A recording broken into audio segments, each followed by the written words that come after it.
नमो अरिहंताणं नमो सिद्धाणं नमो आयर्याणं नमो वज्रायाणं नमो लोये सव्यसागुणम्। बोलो शासन नायक भगवान महावीर स्वामी की, मूल नायक देवादिदेव 1008 श्री चंद्रप्र भगवान की जय। परम पूज्य आचार्य गुरुवर श्री विद्यासागर जी महाराज की जय। अहिंसा परमो धर्म की जय। मुनि से अजय। कांटों के बीच में विवादों की स्थिति बनी हुई है। क्यों? एक कांटा घायल हुआ, अनेक कांटे मिलकर के उसके पक्ष में खड़े हो गए हैं। और माटी बीच में क्या बनी हुई है? एक कहावत है कि जब कोई व्यक्ति आक्रोशित हो ना, तो 4 व्यक्ति उसके साथ हाँ में हाँ मिलाना चालू कर देते हैं। वैसे यहाँ कांटों की यथार्थ वो अपनी पक्ष रख रहे हैं। बीच में जज की भूमिका निभाने वाली वो माटी है, सुन रही है, उसका पक्ष भी सुन रही है। और यहां कांटों ने कह दिया कि देखो, आप फूलों को तो इतना प्यार करते हो और हम लोगों से घृणा करते हो। और कल वही बात बताई थी कि देखिए, जो जिनसे तुम चाहते हो, देखते हो, समझ रहे हो, उसके पास स्थायित्व तो नहीं है, वो शाश्वत नहीं है, ज्यादा दिन तक टिकने वाला नहीं है, फिर भी तुम उसको प्राथमिकता देते हो। और एक हम हैं कि शुरू से अंत तक साथ निभाने वाले हैं, और हम लोगों को घृणा की दृष्टि से देखते हो, जबकि आपकी सुरक्षा और उस फूल की सुरक्षा मेरे कारण से होती है। लोगों की एक दृष्टियां होती हैं कि फल की अपेक्षा रखो, लेकिन ये फल की सुरक्षा किस पर हुई है, किससे हुई है, इस और दृष्टि नहीं रखते। हमारे इन्हीं कांटों को इकट्ठा करके अपनी अच्छी हरी भरी फसल के चारों तरफ लगा लेते हैं, फसल की सुरक्षा कर लेते हैं, और सुरक्षा फसल हो जाने के बाद हमारे किए हुए उपकार को भूल जाते हैं। वही शिकायतें उनकी चल रही हैं कि देखिए कि मैं कितना, सारे के सारे सब के सब मुख से फूल की ही प्रशंसा की जाती है। जहां देखो सब लोग किसकी प्रशंसा कर रहे हैं? फूल की ही प्रशंसा कर रहे हैं। और सूलों की हिंसा की जाती है। सूलों की क्या की जा रही है? हिंसा की जाती है। यह क्या सत्य का आक्रमण नहीं? सत्य पर नहीं, सत्य पर का नहीं, सत्य पर आक्रमण नहीं है। देखिए, जिनने मैंने सब कुछ किया, आज के समय में लोग व्यवहार में कहते महाराज देखो, जिनको मैंने पढ़ाया, लिखाया, बड़ा किया, सब कुछ किया, अब जब भी अपने पैर पे खड़े हो गए, पाला पोषण किया, संरक्षण किया, सब कुछ किया, और बड़े होकर के अब ये हमारे दुत्कार रहे हैं। अरे तो बेकार है, तूने किया क्या है? एक बार एक बेटे के पिता शिकायत कर रहे हैं कि देख बेटा, मैंने तुझे किससे बचपन से पढ़ाया, लिखाया, बड़ा किया, तेरा सब कुछ ध्यान दिया, और आज तू इतने बड़े हो गया है, सब कुछ हो गया है, अब तू मेरा ध्यान दे। तो बोले कि तुमने कौन सा बड़ा काम कर दो? ये तो सबको काम है, सब करने को काम है, तुम्हारा कर्तव्य था, तुमने किया। अब मेरा कर्तव्य मेरी संतान को पूछूं कि तुझे पूछूं? अब जब तुम बाप थे तो तुमने अपने पिता का कर्तव्य निभाया, अब मैं किसी का बाप हूं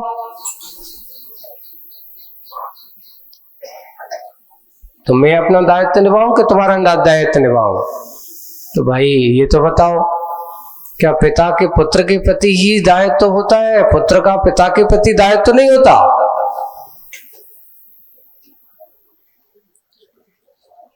एक दूसरे के प्रति दायित्व का अभाव होना, एक दूसरे के प्रति ये कर्तव्य वह दृष्टि होना, ये बहुत जरूरी है। लेकिन कांटों के मन में मात्र वही है कि आप हमेशा हमारी उपेक्षा क्यों करते, फूल से अपेक्षा रखते हो और मेरी उपेक्षा करते हो। वही शिकायतें, वही क्रोध उनकी दृष्टि में भरा पड़ा है और ये लगता है ये हमारी भारतीय शिक्षा नीति नहीं है। आगे आ रहा है, अब ऐसा करने वाला वो नहीं हो सकता, भारतीय नहीं हो सकता। ये आज सत्य पर आक्रमण आप कर रहे हो, फूल से तो प्रशंसा की जा रही है और सूल की हिंसा की जा रही है, ये ठीक नहीं है। सूल के भी महत्व को समझिए, सूल के भी कुछ अच्छाई है उसके बारे में समझिए। बोले कि आप तो ये क्या है, ये तो सत्य पर आक्रमण है। अब आगे बढ़ते हैं। आज की क्लास मुखमाटी में बहुत अच्छा एक नई दिशा हम सबको इस कांटों के निमित्त से दी जा रही है। क्या है? पश्चिमी सभ्यता, पश्चिमी सभ्यता आक्रमण की निषेधिका नहीं है, आक्रमण की निषेधिका नहीं है, अपितु आक्रमणशीला गरीयसी है। बहुत बड़ी, गरीयसी का अर्थ बहुत बड़ा, गरिमा यानी विशाल, इस प्रकार जिसको गरीयसी है। आक्रमणशीला यानी बहुत बड़ी आक्रमणशील है। गरीयसा का अर्थ बहुत बड़ी आक्रमणशील है, जिसकी आंखों में विनाश की लीला विभीषिका घूरती रहती है, सदा सदोदिता और महामना, जिसे और अब यहाँ इतने बात पे पहले सभ्यता, पश्चिमी सभ्यता, पश्चिमी सभ्यता यानी पाश्चिमिक संस्कृति, भारतीय संस्कृति के ऊपर आज अगर सबसे ज्यादा विसंगति पैदा अगर कही है तो जैसे यहाँ कांटों ने कहा कि सत्य के ऊपर आक्रमण हो रहा है, आज बंधु वही हो रहा है। क्या हो रहा है?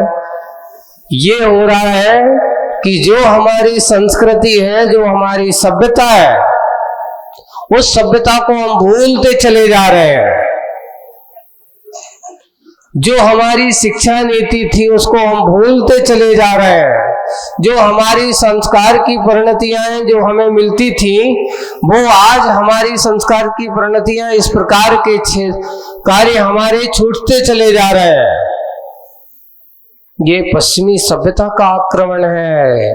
आचार्य जी लिखते हैं आक्रमण का निषेधिका नहीं, ये तुम्हारे ये पश्चिमी सभ्यता आक्रमण की निषेधिका नहीं, अपितु आक्रमणशीली गरीयसी, बहुत भारी, जिसकी आंखों में हमेशा विनाश की लीला ही छुपी हुई है।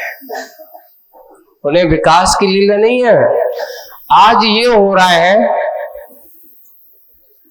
अभी गौर करिए आप, दूसरी बात ना करते हुए, एक छोटी सी बात पे आप लोगों को ध्यान चाहूंगा कि आज हमने जितने हमारे सबसे अच्छे बड़े बड़े रईसों के बच्चे हैं, आप पैसा अच्छे दम से लौटाते हो, पर उस पैसे की परिणति क्या हो रही है सोचा कभी? उस पैसे की परिणति से ये हो रहा है कि आपके बच्चे अपने संस्कृति संस्कार से वंचित होते चले जा रहे हैं, क्योंकि उनको इस प्रकार की शिक्षा दी जा रही है, उन्हें कोई मतलब नहीं है। अभी कहा गया यहां से कलेक्टर और सब जगह भेजा गया कि भाई देखियो, आने वाले हमारे सितंबर महीने में गणेश उत्सव का महोत्सव आने वाला है। 10 लाख जैन परिवार, जैन बंधुओं के लिए 10 लाख पर्व का उत्सव आने वाला है। यहां तक कि ऐसा नहीं कि सूचित नहीं किया गया, सबको दिया गया, लेकिन जो कॉन्वेंट शिक्षा पद्धति है आज, जिनको तुम्हारी इन संस्कृति से कोई लेना देना नहीं है। पता चला कल परसों बच्चे आए, महाराज आपने निवेदन यहां से ज्ञापन दिया गया, सब कुछ स्कूलों को सूचना दी गई, लेकिन जानबूझ करके उन्हीं दिनों में बच्चों की परीक्षा रखी गई। क्या किया गया? और हम चुपचाप क्या बैठे रहते हैं? अब क्या करें, स्कूल तो पढ़ाने तो है, बच्चे खिलाने। जानबूझ करके यही पश्चिमी सभ्यता का आक्रमण है बंधुओं। और हम बड़े अच्छे से सोचते हमारा बेटा कॉन्वेंट स्कूल में पढ़े। आप ये बताओ कॉन्वेंट करते तो क्या है? अच्छा संपन्न परिवार का होकर के आपका बच्चा संस्कारों से अनाथ बन रहा है। कॉन्वेंट शिक्षा के इतिहास को पढ़ा तो उस समय क्या होता था कि यहाँ पर ऐसे जो बच्चे होते थे, विदेशों में जो आक्रमण हो जाते थे, रिफ्यूजी जिसे कहते थे, जो अनाथ हो जाते थे, उनके लिए अब उनका कोई वारिस नहीं है, तो उनके लिए एक शरणालय बनाया गया और बना करके एक स्कूल खोला कि उनको संस्कार शिक्षा दी जाए। तो उसका नाम दिया गया कॉन्वेंट। जो अनाथ हो चुके बच्चे हैं उनकी शिक्षा के लिए कॉन्वेंट शब्द दिया गया। आज क्या हो गया? आपके बच्चे अनाथ हैं। हम अपने संपन्न घरों में अच्छे होने के बाद अपने बच्चों को अनाथ बना रहे हो। ऐसी शिक्षा पद्धति आज दी जा रही है स्कूलों के माध्यम से, और आप चुपचाप उसको क्या कर रहे हो? स्वीकार कर रहे हैं। सोचिए इन 10 दिनों में अगर बच्चों को, मैं उनसे ये नहीं कहना चाह रहा हूं कि आप स्कूल की छुट्टी दे दो, छुट्टी मत दो, लेकिन इतना तो करिए कि कम से कम आज सबसे ज्यादा, मैं तो कह रहा हूं कि बच्चे की परीक्षा कम, माता पिताओं की परीक्षा ज्यादा होती है। आज के माता पिता अपना मंदिर छोड़ देंगे, लेकिन बच्चे के स्कूल छोड़ने की बात नहीं छोड़ सकते। अभिषेक पूजन छोड़ देंगे। आए दिन सोचें क्यों भाई अभिषेक पूजन क्या करें, उसी समय बच्चे को स्कूल छोड़ने जाना पड़ता है, बस पे छोड़ने जाना पड़ता है। यानी सबसे ज्यादा टेंशन माता पिताओं को हो रहा है। बच्चे पढ़ रहे हैं, कल आए वो बच्चे, महाराज जी आपने कुछ नहीं करवाया, हमारी परीक्षा, उन्हें परीक्षा इन दिनों में हो रहा है, और हम चुपचाप क्या करते हैं? अगर जितने कॉन्वेंट स्कूल में कोई गरीब घरों के बच्चे नहीं पढ़ते, सभी रईस अगर इकट्ठे होकर के चले जाएं कि मेरा बच्चा परीक्षा नहीं देगा, मजाल है कि उसी दिन में वो परीक्षा रख सके। लेकिन तुम स्वयं क्या हो जाते हो? उनकी उस मजबूरी में अपने आप को मजबूर बना लेते हो, और चुपचाप ये बड़े बड़े जो राजनेता हैं जो बातें करते ना, अच्छे बड़े भाषणबाजी करते हैं कि मैं ये करूंगा, मैं ये करूंगा, ये घोषणा वीर बन जाते हैं। आजकल नेताओं का कोई धर्म नहीं है, उनकी कोई संस्कृति नहीं है। नेताओं को तो अपना क्या चाहिए, तुम तो हमें लगा दो, बस एक बार बिठा दो, तुम जाओ भाड़ में, तुम्हारी संस्कृति जाए भाड़ में। उनको तो अपना क्या दिखता है, कुर्सी मिल गई, नेता की जान है उसकी कुर्सी, एक बार कुर्सी छीन लो, नेता अपने आप सिलेंडर हो जाएगा। यही इन्हें आज बढ़ते हुए दिनों दिन देख रहे हैं, चाहे कोई भी हो, बड़े बड़े राष्ट्र धर्म की बात करने वालों। यहां अगर तुम राष्ट्र की वास्तविक संस्कृति की रक्षा करना चाहते हो, वास्तविक रूप से राष्ट्र धर्म की बात करना चाहते हो, तो सबसे पहले अपने राष्ट्रीय पर्वों की बात उन्हें समझ में आना चाहिए, संस्कृति संस्कार की रक्षा करना आना चाहिए। क्यों? क्योंकि भारत की अगर पृष्ठभूमि है तो अगर व्यक्ति के अंदर धर्म का आचरण रहेगा, संस्कृति सुरक्षा रहेगी, और धर्म की और संस्कृति के संस्कार नहीं रहेंगे, वो बच्चा पढ़ लिख करके शब्द ज्ञान तो अर्जित कर लेगा, लेकिन संस्कार अर्जित नहीं कर पाएगा। आज वही हो रहा है। हम अपने बच्चों को ऐसे बड़े बड़े पैसा खर्च करते हैं और साथ साथ उनको संस्कारहीन बना रहे हैं। अभी हम एक दिन शाम को वक्तांबर की क्लास ले रहे थे। देखिए, आपको प्रैक्टिकल कॉन्वेंट शिक्षा की बात बता रहा हूं। मैंने उससे कहा कि सबको 34 नंबर को पेज खोलना है। 5वीं 6वीं पढ़ रही है वो बच्चे, अब वो हुआ है कि वक्तांबर की पुस्तक में सारा हिंदी में है। उस बच्चे को 34 नंबर का पेज नहीं मिला। क्यों? मेरी समझ में नहीं आ रहा कि 34 कहां लिखा। क्यों? उसको हिंदी पढ़ते नहीं बन रहा है, उसको हिंदी की गिनती पढ़ते नहीं आ रही है। सोचिए, आपकी मूल भाषा, आपकी मूल संस्कृति, आज इन कॉन्वेंट जैसे इंग्लिश मीडियम स्कूलों ने हमारे बच्चों के अंदर इस प्रकार का छाप छोड़ दी कि उन्हें हिंदी की गिनती आना ही बंद हो गई। अभी मैंने बच्चों से कहा कि ये बताओ कौन कितनी हिंदी आती, तो उनको अभी 100 तक की हिंदी में गिनती नहीं आती। सब 1 2 3 4 5 6 में आ गए अभी सब।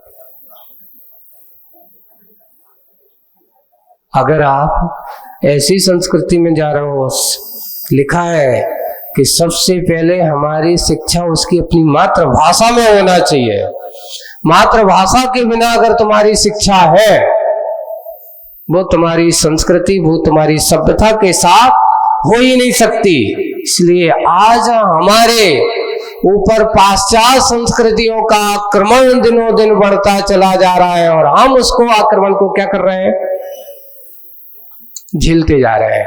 समझते हुए, आए दिन इतना सब कुछ कहते हुए बहुत कठिन काम हो रहा है। एक प्रस्ताव लिखा गया था कि भारत में जो भी कार्य होगा, अदालतों में काम होगा या जो भी ऐसे हिंदी ऑफिसों में काम हो, सारा का सारा काम हिंदी में किया जाए। तो एक कौम ऐसी खड़ी हो गई कि जिसका विरोध करना, नहीं, इंग्लिश को हम छोड़ नहीं सकते, इंग्लिश से हम दूर रह नहीं सकते। कौन कहता है?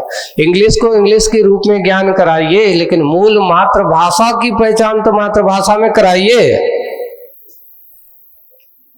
हम बहुत सारे विषय होते हैं, आज उर्दू भी पढ़ाई जाती है ना, लेकिन आज हमारे यहाँ जापानी भी सिखाई जाती। भाषाओं का ज्ञान कराना बुरा नहीं है, इंग्लिश भी एक भाषा के रूप में ज्ञान कराइए, उसकी मातृभाषा तो मत बनाइए। पर वो ही हो रहा है, हम इतना ऐसा सोचते, कभी सोचते नहीं है, बस फलाने को बेटा कॉन्वेंट में पढ़ रहा हो तो हमारा बेटा भी उतना ही पढ़े है, वो अनाथ हो रहा हो तो हमारा बेटा भी अनाथ होगा। बंधु ध्यान रखना, बिल्कुल सही है। तुम आज कॉन्वेंट शिक्षा तुम कर रहे हो, पढ़ा रहे हो, उसी का परिणाम है कि बुढ़ापे में तुम्हारा बेटा तुम्हारा साथ नहीं, तुम्हें अनाथ करता है, तुम्हारा साथ नहीं देता, न देगा कभी। और आप चाहते हो कि अगर अपने बच्चों को अगर अच्छा कुछ करना है तो सबसे पहले ऐसे स्कूलों में अपने बच्चों को मत पढ़ाओ जहां उन्हें संस्कृति के ज्ञान से वंचित किया जाता हो। अब ऐसा करते हैं उस समय बच्चा, आज इतना स्पर्धा का जमाना बना दिया गया है। अभी आए दिन देखते हैं एक बच्चा समान क्लास में पढ़ा, 1 नंबर उसको ज्यादा आ गया और वो 1 नंबर उसको बोले कि उसको 95 आ गए, मुझे 96 आए, उसको 96 आ गए, मुझे 95 आए, 1 नंबर कम आए। घर भर को सिर पे उठा कर रखा, मुझे 1 नंबर कम क्यों आया। इतना स्पर्धा कर बना दिया। पहले हमारे जो होते थे, चलो भैया पास हो गए, कितने ना जो कुछ लेने में, अपन तो कहाँ हो गए, पास हो गए, खुश। फेल तो नहीं भाई, इतना ही बहुत है। अब टॉपर है, कितने हैं, फर्स्ट डिवीजन। आज ये कहते हैं बच्चा हमारा 90 से नीचे, हमारे बच्चों की अब मांग हो गई। हमारे पिता कहते हैं, हमारी माँ कहती है उसके इतने आ गए, तुम्हारे इतने क्यों आए। उसको बना बना करके इतना बच्चे को ये बना दिया तुमने कि बेचारा छोटा सा दिमाग, इतना लोड दे दिया उस दिमाग पर हमने, अब तुम्हें इस बार इतने लाना है, ये कोचिंग और पढ़ो। स्कूल में लाखों रुपया देंगे, फिर कोचिंग में लाखों रुपया खर्च करेंगे, और अभी एक जरूरत नहीं, एक और पढ़ो। खेलने कूदने को समय नहीं है उसके पास, फिजिकली समय, उसको समय बिताने का समय ही नहीं है उसके पास। स्कूल से आया, थोड़ा खाया पिया, बेटा चलो कोचिंग का टाइम हो गया। 4 बजे स्कूल से आया, 4:30 बजे कोचिंग फिर से आ गई। फिर बाद में 5 बजे अब ये कोचिंग करना है, करेगा क्या। कोचिंग में ये हो जाएगा, सब कुछ छूट जाएगा। तुमने कभी ये नहीं सोचा कि बेटा चलो आज मंदिर चलना है, आज तुम्हें पाठशाला जाना है, आज तुम्हें ये सीखना है, आज तुम्हें ये इसको ये हो रहा है कि बच्चे आए दिन सबसे ज्यादा बीमार हो रहे हैं। हाँ सोचिए, अब 10 साल में बच्चों को अटैक आने लगा, टेंशन इतना हो गया, बस्ता इतना भारी हो गया, माता पिताओं का प्रेशर हो गया, हमारा बच्चा टैलेंट बने, अच्छा इंटेलिजेंट बने, नाम कमाए। और इतना हो जाता है जब बच्चे को आप धर्म की शिक्षा नहीं देंगे। आए दिन ये हो रहा है, बच्चा पेपर देने गया, उसको नंबर कम मिले, जाकर के कुछ समझ में नहीं आई, सीधा सुसाइड। अकेले बच्चे हैं, एक हैं, कुछ टेंशन इतना हो गया, जाकर के चला गया। हाँ बिल्कुल, आए दिन ये सब माँ बाप का दबाव, स्कूलों का प्रेशर। अगर काश उसको अच्छे से धर्म की बात, बेटा अपन को कभी ऐसा कितना ही कुछ भी हो जाए, विपरीत परिस्थितियां आ जाए, धर्म की शिक्षा, संस्कार अगर ये मिलते हैं, यहाँ पर अगर 10 लक्षण हैं, गणेश चतुर्थी आदि जो उत्सव है, और भी ऐसे महोत्सव आदि आते हैं, उनमें अगर वो पार्टिसिपेट करता है, सुनता है, देखता है, सब कुछ करता है, तो कम से कम उसके अंदर क्षमता आती है। आज हम किताबी लोड इतना दे दिया, इतना कर दिया, उसका परिणाम ये है कि आज हमारे बच्चे पढ़ लिख कर अक्षर ज्ञान में तो बड़े बन गए, पर जीवन के ज्ञान में परिपक्व नहीं हो पाते, मजबूत नहीं हो पाते। आज सबसे ज्यादा बच्चे डिप्रेशन में चले जाते हैं पढ़ करके। उनके पास थोड़ा भी लोड आया, थोड़ा सी भी समस्या आई, बच्चे को फिर डॉक्टर के पास, महाराज पता नहीं क्या हो गया, पहले तो बहुत अच्छा पढ़ता था, अब इसको क्या हो गया, कुछ समझ में नहीं आया, टेंशन बहुत हो गया है। यही बात पश्चिमी सभ्यताओं का आक्रमण आज हमारी संस्कृति पर हो रहा है। यही बात आज मूक माटी में आप लोगों को बताई जा रही। ये छोटी नहीं अपितु आक्रमणशीला गरीसी बहुत बड़ी आक्रमणशील है, और उस आक्रमण के शिकार हम बनते जा रहे हैं और अपने बच्चों को बनाते जा रहे हैं। आए दिन हमारे बड़े बड़े जो राजनेता नेता हैं उनकी एक ही सिद्धांत है, अरे इनको क्या है। आपको एक बार एक बहुत अच्छी कहानी सुनाई, एक सुनाते हैं। एक राजा शरणक के सामने एक बार परीक्षा आई, परीक्षा ली गई कि देखो उत्तम शासक तुम कैसे बन सकते हो। बहुत अच्छे सुनना। राजा शरणक के सामने उसमें शरणक चरित्र में कहा कि ये बताओ तुम कैसे अपने आप को भोजन करके बताओ, लेकिन चारों तरफ से तुम्हारे सामने शिकारी कुत्ते तुम पर आक्रमण करेंगे और वैसे समय में तुम बैठ करके वो तुम्हारे ऊपर आक्रमण करें और तुम क्या करो, आराम से खा के बताओ। तो वो उसने कहा कि ठीक है ये भी मंजूर है, लेकिन मुझे थोड़ा सा भोजन ज्यादा जरूरत पड़ेगी। क्या पड़ेगी? मुझे थोड़े भोजन की। बोले कि आप शिकारी कुत्तों को छोड़िए, और उन्होंने वही काम किया। जैसे ही कुत्तों को छोड़ा तो उसने अपनी थाली सामने और सामने आजू बाजू रखा, तो उसने आजू बाजू उसको फेंक दिया। तो वे जितने कुत्ते आए थे किसमें व्यस्त हो गए? वे खाने में भूल गए कि मुझे इनके ऊपर आक्रमण। आज वही हो रहा है राजनीति में। जो शिकारी कुत्ते हैं, जो आदमी खाने वाला है, पाश्चात्य संस्कृति के वाले, बोले कि यहाँ के नेताओं को फेंक दो और अपना काम करो। और आज हमारे नेताओं का यही है कि जहां से पैसा मिल रहा हो तो तुम भाड़ में जाए, क्या कर रहे हो तुम जानो, तुम्हें जो कुछ करना है सो सब कचो, खुली छूट है। बुद्धिमानी यही है, बुद्धि चातुर्यता। आज के समय में इस काल में यही हो रहा है कि आज हमारी ये कॉन्वेंट शिक्षा पद्धति ने हमारे ऊपर इस प्रकार का आक्रमण कर दिया है कि हम बड़े बड़े परिवार वाले इस बात को समझ नहीं पा रहे हैं, और उसका दुष्परिणाम देखने को मिलता है। देखिए वही बेटे जब संस्कार नहीं मिलता अपने माता पिता के गर्भ से वंचित होते चले जा रहे हैं। उन्हें अपने धर्म की महिमा क्या है, धर्म की गरिमा क्या है, उन्हें कोई लेना देना नहीं है। और दूसरा एक और, आए दिन हमारे घरों में इस प्रकार की टीवी सीरियलों से भी यही शिक्षा दी जा रही है। कोई बात नहीं बेटा, नहीं पटरी बैठी, अगर घर में तुम्हारी बेटी की शादी हुई, थोड़ा कुछ लड़ाई झगड़ा हुआ, तुम एक काम करो, छोड़ो छाड़ो, दूसरी जगह देखो। शील मर्यादा का कोई भान नहीं है। पहले हमारी ये होती थी, भाई परिवार है, चार बातें होती हैं, और यहाँ तक कि एक दूसरे का थोड़ा सा दबाव, डांट रहता था, एक दूसरे वो रहता। आज हमने खुला छोड़ दिया, अब दोनों लड़ रहे झगड़ रहे। या हुआ ये कि दोनों ने कहा कि भैया तेरा रास्ता अलग, मेरा रास्ता अलग, कुछ दिन तक रहे, कब तक रहेंगे, पर बाद में आज कुछ भी मर्यादाएं परिवारों में नहीं, सिर्फ ये शिक्षा पद्धति का ही प्रभाव है।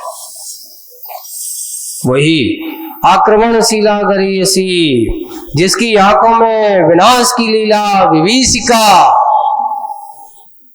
भरी पड़ी हुई है। यहाँ कोई आशा मत देखिए, यहाँ पर कोई अपेक्षा मत करिए। घूरती रहती है सदा सदोदिता, हमेशा उदित है, सदा उदित रहने वाली ऐसी सदोदिता। वही खान पान के ऊपर से आपके ऊपर आक्रमण हो चुका है, शिक्षा के क्षेत्र में आपके ऊपर आक्रमण हो चुका है, संस्कार के क्षेत्र में आपके ऊपर आक्रमण हो चुका है। कहने से हम देश का क्या बना रहे हैं, हीरक जयंती महोत्सव मना रहे हैं। हम 75 साल हो गए आजाद हुए। कितने हो गए? 75 साल पूरे हमने हीरक जयंती मना रहे हैं। पर बंधुओं, मात्र बाहर की आजादी से हम सबसे बड़ी गुलामी वही है कि जो मानसिक गुलामी की परिधि से निकल आते। हुआ ही हुआ, बोले कि अपन लोग कहते हैं अंग्रेज तो चले गए पर अंग्रेजियत छोड़ गए। वो हम उससे गुलामी से अभी बाहर निकल नहीं पाए हैं। वही है, इस प्रकार की पाश्चात्य सभ्यताओं को हम अपनी भारतीय संस्कृति की, अपनी सभ्यता पर आक्रमण होता देखते जा रहे हैं और दिनों दिन उसका आक्रमण हो रहा है, होता चला जा रहा है। और वो आक्रमण हमारी क्या कर रहे हैं, हमारी सारी की सारी संस्कृति की धरोहर की विनाश विभीषिका बनती हुई हमें विनाश करती जा रही, घूरती रहती है सदा सदोदिता, हमेशा उदित हो करके ऐसा कर रहे हैं। और देखिए आगे बढ़े, महामना जिस ओर अभिनिष्क्रमण कर गए, ऐसे वे महामना, महान महापुरुष अभिनिष्क्रमण अर्थात हम समस्त प्रकार का सब कुछ छोड़ छाड़ करके, निष्क्रमण अर्थात दीक्षा लेना, बाहर निकल जाना, अभी समस्त सब ओर से, मन से, वचन से, काय से, अंतरंग से, बहिरंग से, ऐसे वे महामना जिस ओर अभिनिष्क्रमण कर गए, सब कुछ तज कर बन गए, नग्न अपने आप में मन मग्न बन गए।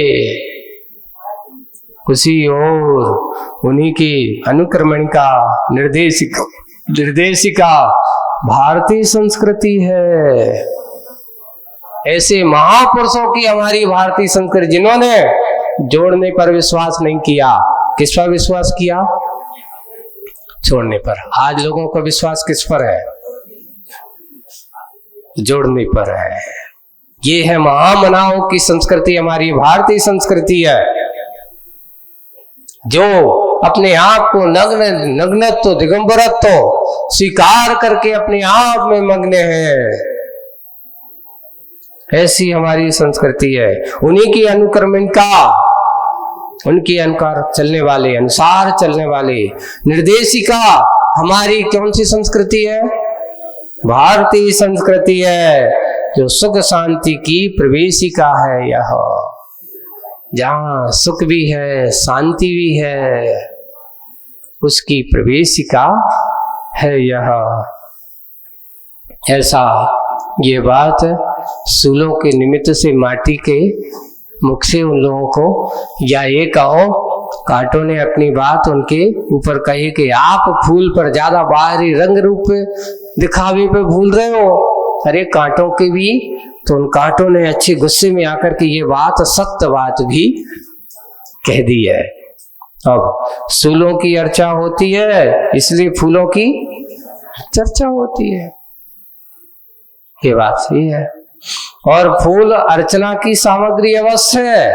देखिए, फूल पूजा की सामग्री अवश्य है। इसके चरणों में समर्पित होते हुआ, प्रभु के चरणों में समर्पित होते हुआ, परंतु फूल को छूते नहीं भगवान। देखिए, उन भगवान के चरणों में फूल तो रख देते हैं, लेकिन हमारे भगवान उन फूलों को छूते नहीं। क्यों? शूलधारी होकर भी काम को जलाया है प्रभु ने। जिन्होंने अपने अंदर के शूल जो वेदना करने वाले हैं, जन्म जरा और मृत्यु, ऐसे शूलों को उनके पास यहाँ शूलों से ये लेना जो हमें चुभे, ऐसे शूलधारी। और देखिए, मुखमाटी सबको लेकर के लिखी गई, इसलिए लोग अपने अपने हिसाब से अर्थ निकाल करके करें। तो यहाँ क्या होगा, शूल जो हमारे चुभने वाले हैं, ऐसे शूलधारी होकर भी काम को जलाया है प्रभु ने। वे भी जन्म भय, वे भी उनके पास ऐसा शरीर है, अभी मुक्ति उनको नहीं मिली। जिस दिन मिल जाएगा उनके ये जन्म जरा मृत्यु से रहित हो जाएंगे। तो प्रभु ने ऐसा शूलधारी होकर भी काम को जलाया है प्रभु ने, तभी तो शरणहीन हुए फूल। ये फूल कैसे हो गए? चरणों में पड़े हुए हैं पर उन्हें कोई शरण, क्योंकि उनसे कोई अपेक्षा उनको नहीं है। शरण हुए हैं फूल, शरण की आस ले प्रभु चरण में आते हैं कि मुझे कहाँ मिल जाए। प्रभु चरणों में आस लेकर के आते हैं। और सुनो, प्रभु का पावन संपर्क पाकर फूलों से विलोम परिणमन सूलों में हुआ है। जैसे फूलों से विलोम यानी उल्टा परिणमन किसमें हुआ है? सूलों में हुआ है। कहां से? यहां तक, और यहां से वहां तक। कब से? अब तक, और अब से कब तक? आदि आदि सूक्ष्माति सूक्ष्म स्थान एवं समय की सूचना सूचित होती रहती है सहज ही सूलों में, अन्यथा दिशा सूचक यंत्रों और समय सूचक यंत्रों घड़ियों में कांटे का अस्तित्व क्यों? उसने हमने आपको कांटे कह रहे कि देखिए हमारी स्थिति क्या है, आज भी है कल भी है, लेकिन फूल की स्थिति आज तो है, कल रहेगा, शाम तक क्या हो जाएगा कोई भरोसा नहीं है। तो वही है कि प्रभु के पावन संपर्क मांगा फूलों से बिल्कुल विलोम, क्षणिक है। फूल कैसा है? तात्कालिक अच्छा लगता है, शाम को देखोगे तो इससे बुरा दुनिया में और कोई चीज। सुबह ऐसा खिलता है कि ओहो कितना सुंदर है, और शाम होती ही ऐसा लगता है कि ये तो कुम्हला गया, बेकार हुआ। लेकिन हम कैसे हैं? इससे फूलों से उल्टे, बिल्कुल कैसे हैं? उल्टे सूल हैं। सूल हुआ कहां से? यहां तक, जहां कहां से जहां है वहां से पूरा यहां तक, और यहां से कहां तक? यहां भी है वहां भी, जहां है सब जगह एक से है। कैसे? कब से अब तक? जब से शुरू में सुबह जैसे थे अभी भी वैसे हैं। और अब से कब तक? जब तक ये रहेगा, पेड़ रहेगा, तब तक मेरा अस्तित्व भी वैसा बना रहेगा। ऐसे ही आदि आदि सूक्ष्मति सूक्ष्म, सूक्ष्म भी से भी अति सूक्ष्म स्थान, समय की सूचना, स्थान आदि का भी है? स्थान है एवं समय की सूचना है, सूचित होती रहती है सहज ही सूलों में। कल भी देखा था ये पेड़ ऐसा खड़ा है, आज भी देख रहा है खड़ा है। जब तक इसको अच्छा रहेगा तब तक ये पेड़ भी अच्छा वैसा ही बना रहेगा। कब से कब तक स्थान समय की सूचना सूचित होती रहती है, पर फूलों से कुछ भी नहीं होता। आज खिला है, शाम तक हो जाएगा। सहज ही सूलों में, अन्यथा होती रहती है किसमें? सहज में, सूलों में, सहजता से उन सूलों में। अन्यथा देखिए दिशा सूचक यंत्र, आप जो वो है ना, क्या बोलते हैं उसको, दिशा सूचक यंत्र, जो जिसे दिशा का ज्ञान होता है, ये पूर्व दिशा, ये उसको कंपास भी बोलते हैं, और एक और दूसरा उसका नाम मिलता है? अच्छा, तो उससे उसके माध्यम से आपको पता चल जाता है ये दिशा कौन सी है, मैग्नेट के माध्यम से जो रहता है। तो दिशा सूचक यंत्रों में, समय सूचक यंत्रों में, यंत्रों और घड़ियों में, उसमें भी कांटा लगा है। कितना सोचा होगा आचार्य से, कांटे को कितना महत्व बता रहे हैं, है ना? कांटों का अस्तित्व क्यों? अगर आपको कांटे इतने बुरे लगते हैं, इन सब में कांटे काहे लगाए?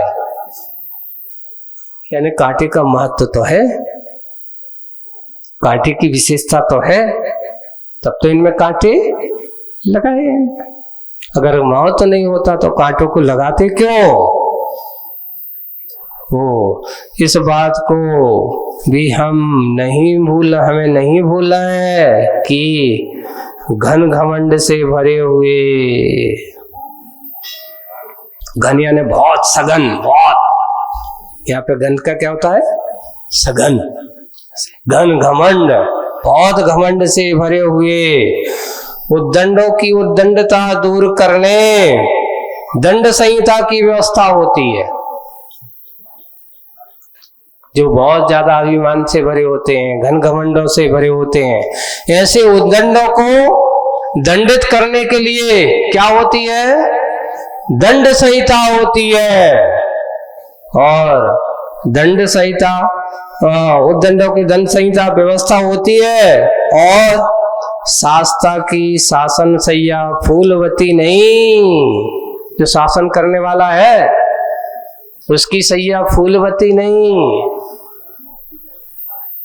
बहुत कठिन है, कहते हैं सूलों का रास्ता है। अब यहाँ लोग कहते हैं नेता बन गए। अब सुनो, हमने तुम्हें नेता बना हुआ है, पार्षद बना हुआ है, महापौर बना हुआ है, विधायक बनाया है, सांसद बनाया है। वो जाकर के क्या कहता है? आपको तो ऐसा ही करना पड़े, हमने तुम्हें वोट दी, आप हमारे क्या हो? भैया वोट दी तो वो तो बात सही है, मना नहीं कर सकते हो आप हमारे प्रतिनिधि हो, मालिक नहीं हो हम सबके। ऐसे राजा भी प्रजा का क्या होता है? प्रजापालक होता है। ये मत सोच लें कि राज सत्ता पर उसको फूलवती, तरह तरह की समस्या आएंगी, तरह तरह के कार्य आएंगे, तरह तरह के लोगों की भावना आएंगी, उनको पूरा करना अब तुम्हारी जिम्मेदारी है। इसलिए ये सैया फूलवती नहीं। आप ये मत सोचिए कि अब तो मुझे मिल गई कुर्सी, अब तो मैं मजे में हो गया। नहीं, ये कुर्सी नहीं है से। और शास्ता की शासन सैया फूलवती नहीं, शूलशीला हो। कैसी होना चाहिए? शूलशीला हो। अन्यथा, बहुत अच्छी बात कर रहे हैं, देखिए, अन्यथा राजसत्ता राजस्था की रानी राजधानी बनेगी। एक हमने एक दिन बताया था आपको, 3 प्रकार की वृत्ति शाम को बताई थी। एक देखिए तामसी वृत्ति है ना, राजसी वृत्ति और सात्विक वृत्ति। ये 3 प्रकार की वृत्तियां हैं। तामसिक वृत्ति तो वैसे ही परित्याग करने योग्य है, उसको तो कोई स्वीकार नहीं करता।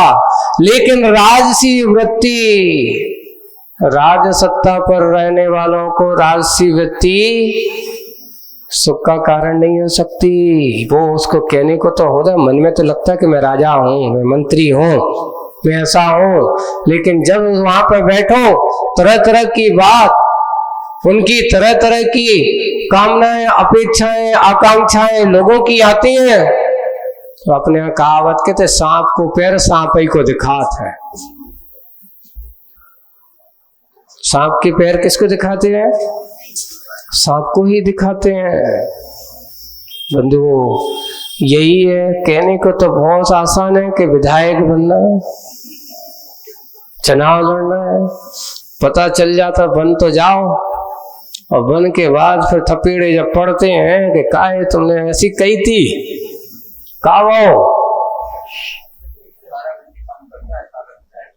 सोचो, अब तुम आपके नहीं हो, अपने मालिक नहीं हो।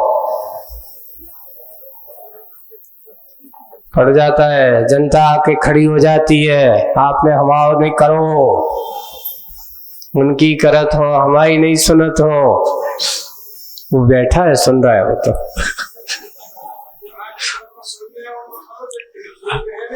हाँ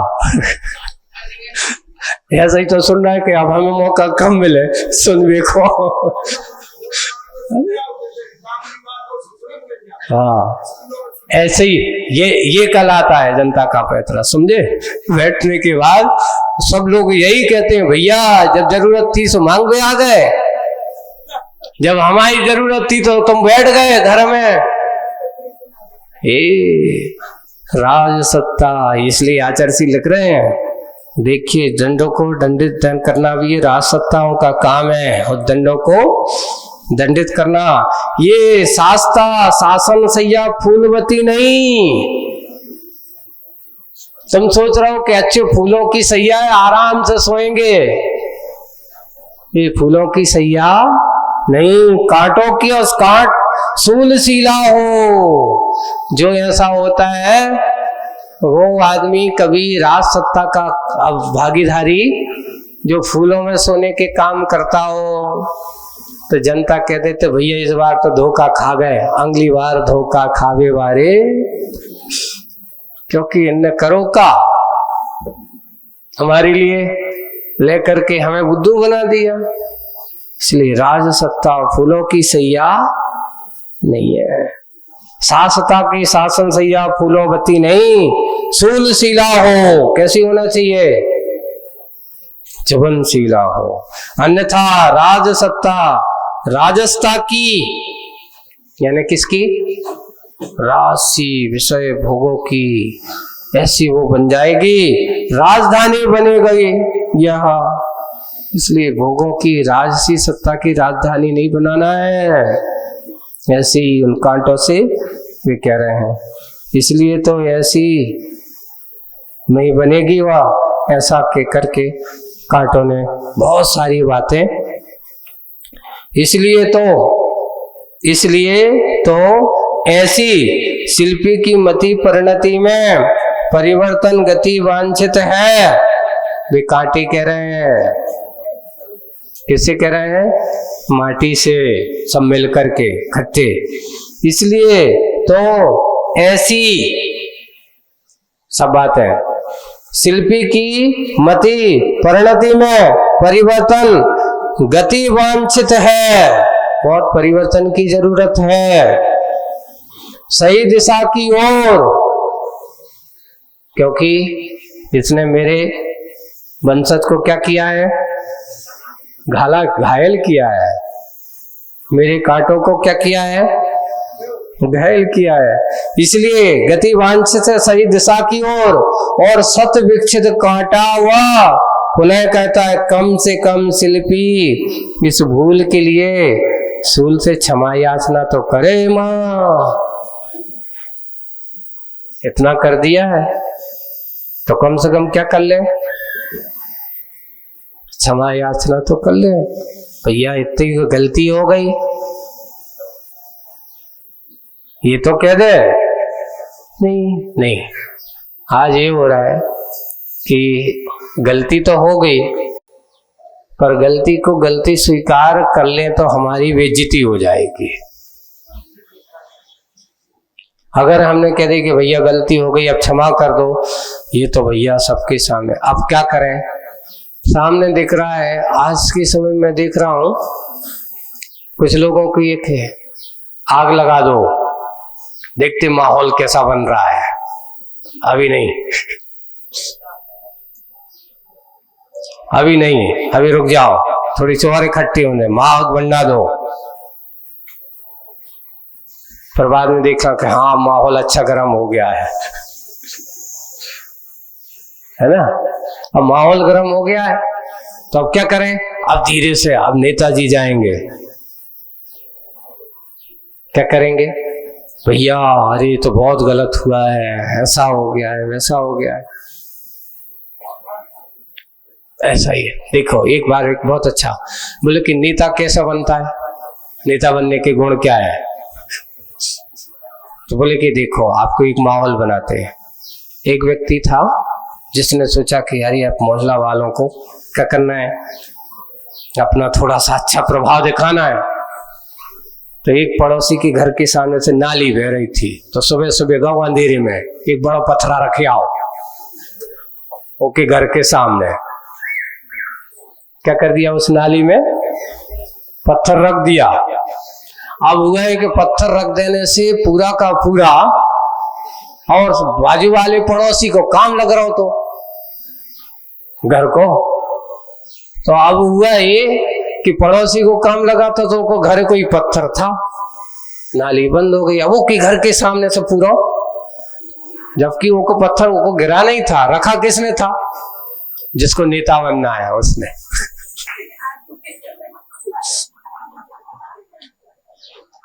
पत्थर रखा किसने?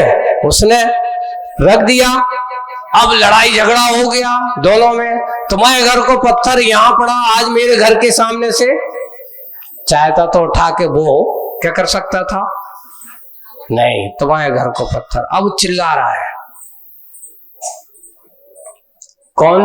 जिसके घर के सामने से पानी जा रहा है, चिल्ला रहा है, गाली गलौज कर रहा है। सामने वाला भी उसे कह रहा है मैंने नहीं रखा, गिर गया तो मैं क्या करूं? वो भी अपने आप में अकड़ा है, ये भी अपने। हुआ ये कि उन दोनों की लड़ाई जब चालू हुई तो पूरा मोहल्ला वही तो चाह रहे थे, पूरा इकट्ठा हो जाए। और जब ऐसे भैंसे बुलाएंगे तो कोई आएगा नहीं, और ऐसे बुलाएंगे तो ऐसे समय पे वो पहुंचे। अरे क्या हो गया भैया, क्या हो गया? बोले कि इसका घर का पत्थर मेरे यहाँ नाले के सामने गिर गया और ये पूरे मेरे घर के सामने से। नेताजी पहुंच गए, अरे यार इतना बहुत बड़ा अनर्थ है, ये तो ठीक नहीं है, मैं करता हूं। पत्थर उठाओ, अलग कर दो नाली को पानी। देखो नेताजी कितने अच्छे हैं। इतनी बड़ी समाज सेवा स्वयं कर देते तो इतनी भीड़ इकट्ठी करने की जरूरत। आज यही हो रहा है, भीड़ इकट्ठी होती नहीं, भीड़ इकट्ठी की जाती है, तब बात कही जाती है, प्रेशर दिया जाता है कि देखिए मंत्री जी आ रहे हैं, कहीं से भी लाओ, इतनी जनता होना चाहिए, इतने लोग होना चाहिए। कहां से लाए? कहीं से भी लाओ, तब तो नेताजी का आवाज सार्थक होगा। अगर नहीं होगा तो बंधु ये मात्र जबरदस्ती का क्या है, नेतागिरी हो जाती है। बस बंधु आज के समय में आज जो बात बहुत अच्छा प्रसंग निकला है, पाश्चात्य संस्कृति।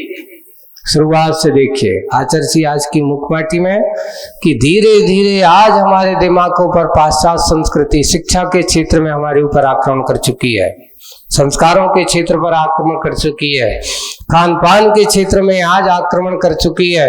आए दिन जो जिनके बारे में अपन कहते हैं कि भैया मेरे पर्युषण पर्व आ रहे हैं, दसवें गणेश चतुर्थी पर्व आ रहा है, ऐसे समय पर आपके स्कूलों में परीक्षा ना हो, पर ऐसे समय तुम्हारा कुछ भी हुआ हमारा तो होगा, तो उसी समय बच्चों के पेपर होंगे। ये पाश्चात्य संस्कृति का आक्रमण, कॉन्वेंट शिक्षाओं का आक्रमण, हम उसको बढ़ावा दे रहे हैं। सुधारना संभालना हमारे लिए बहुत जरूरी है। सोचिए आप क्या कर रहे हो, किस दिशा में जा रहे हो, उसको हमें समझना है। आज की मुखमाटी में हमें भारतीय संस्कृति और पाश्चात्य संस्कृति की बात कांटों के माध्यम से, उन्होंने कहा कि हम भारतीय संस्कृति के इतिहास है, शाश्वत है, यथार्थ है, उसको हमें समझना है। हम यथार्थता को जानने की कोशिश करें, बाहरी प्रलोभन में ना फंसें। हमारी शिक्षा नीति, हमारे संस्कार जो भारतीय है, ये महापुरुषों की संस्कृति है, जहाँ महामनाओं के द्वारा त्याग की महा बात स्वीकार की गई है। जिन्होंने स्वीकारा है, वैसे त्याग वैराग की संस्कृति हमारी भारतीय संस्कृति है। विषय भोगों की संस्कृति हमारी भारतीय संस्कृति नहीं है। यहाँ पर अच्छे सदाचार और सद्विचार के संस्कार दिए जाते, वो हमारी भारतीय संस्कृति है। मात्र स्वार्थ और विषय भोगों की बात करने वाली जो होती है, वो हमारी संस्कृति नहीं, वो पाश्चात्य संस्कृति है। सहयोग का, एक दूसरे के सौजन्यता का भाव जहाँ जिस संस्कृति में सिखाया जाता है, वो भारतीय संस्कृति होती है। हम यही होते अतिथि समविभाग, यहाँ हमारी संस्कृति का सबसे बड़ा उद्देश्य होता है। पहले कहते थे, एक सूत्र दिया, साईं इतना दीजिए जा मैं कुटुंब समाए, मैं भी भूखा ना रहूं, साधु ने भूखा ये हमारी भारतीय संस्कृति का उद्देश्य है, ये हमारी सभ्यता है। लेकिन आज ये कहते भूखों को मरे तो वो अपने कर्म से, हम तो अपने बारे में सोचते हैं। ये पाश्चात्य संस्कृति का उद्देश्य नहीं होना चाहिए। हम भारतीय संस्कृति की परिणति की ओर आए। आज बस इतना ही। कल रविवार का दिन है ही, है ना, तो पर रविवार ही पुनः पाठशाला वाले जितने भी जहाँ जहाँ हैं, क्योंकि पिछले दीक्षा दिवस का था और आज पुनः अगला सभी युवाओं को कल रविवार के दिन ठीक अपने समय के अनुसार जो अपनी क्रियाएं, अभिषेक का और जो पूजन का महत्व, और इसके बाद एक और विशेष बात कल आप लोगों को बताएंगे, कल रक्षाबंधन का। आज बस इतना ही। बोलिए परम पूज्य आचार्य गुरुवर श्री